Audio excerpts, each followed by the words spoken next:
Justement, par rapport à la taxe d'habitation, là, puisqu'effectivement, elle est majorée, elle est imposée, je dirais.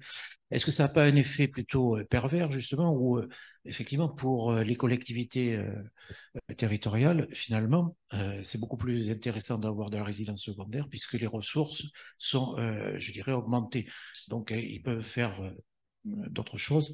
Voilà. Est-ce que ça n'a pas un effet, contrairement à ce qu'on pouvait imaginer, plutôt, parce que les gens qui ont des résidences secondaires, ils ont des moyens de les honorer. Mais pour les Ouais. collectivités, est-ce qu'effectivement, ça n'est pas quelque chose où ils ne vont pas mettre l'accent sur le logement social et donc payer les taxes qui vont avec, puisqu'il y a des surcoûts là, mais voilà. Oui, oui, vous faites bien de le remarquer. Il y a deux effets pervers. Il y a cet effet pervers-là, qui est une tentation de dire, ben, on laisse courir, puisque ça, finalement, ça nous rapporte.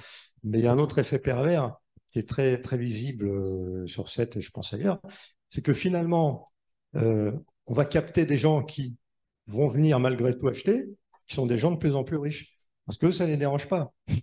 Et quand je disais tout à l'heure que j'ai vu passer ces deux logements en location à 1500 euros, mais il y a des gens que ça ne dérange pas d'avoir des logements en location à 1500 euros.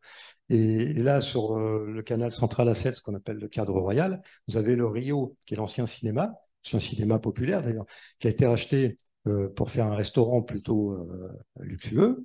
Et au-dessus, ils ont racheté les étages et ils ont mis des suites, des locations saisonnières, ils appellent ça des suites.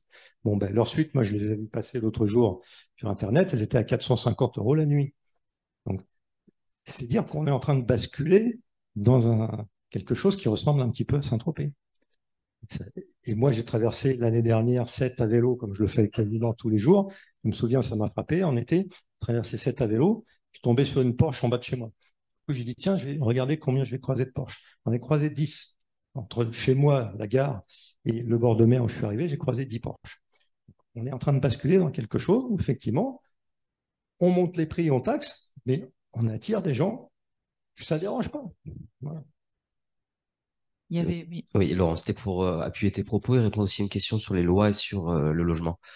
Laurent a raison, le tourisme, c'est un problème contemporain et on le retrouve particulièrement à Sète, puisque vous l'avez rappelé certains, Sète n'était pas une ville touristique à la base, n'était pas une station balnéaire, c'était une ville-port industrielle. Et ce qui s'est passé, mais comme il s'est passé dans de nombreuses villes en France, et qui existe, ça se reproduit partout, par exemple Douarnenez, en Bretagne, avait à peu près le même passé. Un passé industriel, un passé de pêche, et petit à petit, avec la fonte de l'industrie et la chute de l'industrie, a été remplacé par le tourisme et ça envahit. Le tourisme, et comme tu l'as dit, c'est la gentrification. Mais à la différence des métropoles, ici, la gentrification se fait par le vide. Et ça, c'est terrible. C'est-à-dire que dans les métropoles, il y a un remplacement de population quotidien avec une élévation de niveau de vie. Ici, on fait sortir les populations et on le remplace par des logements secondaires où des gens viennent une petite partie de l'année pour dépenser de l'argent. Et ça, c'est une politique soutenue par la municipalité en place aujourd'hui. C'est une volonté politique. Il y a une volonté politique aujourd'hui de vendre 7 comme une carte postale. Ça se voit affiché à Paris. On carte postalise la ville et on parie sur le fait du développement économique de Sète, de la venue de résidences secondaires. Et donc là, effectivement, on a l'arme qui a été utilisée par Laurent et par les conseils municipaux d'opposition d'augmenter la taxe foncière. C'est normal. Ici, avoir une résidence secondaire, c'est un luxe. Et ça a des coûts, hein. Parce que quand on double notre population, qu'on la triple, on paye aussi l'équipement collectif qui va avec le reste de l'année. Donc, à ce titre-là, on met un tarif incitatif et on joue sur ce levier fiscal-là, qui était une très bonne chose. Et la mairie, à l'époque, voulait faire le minimum. Poussé un peu par Laurent, par le groupe d'opposition, ils ont été obligés de le faire face au constat qu'il y avait.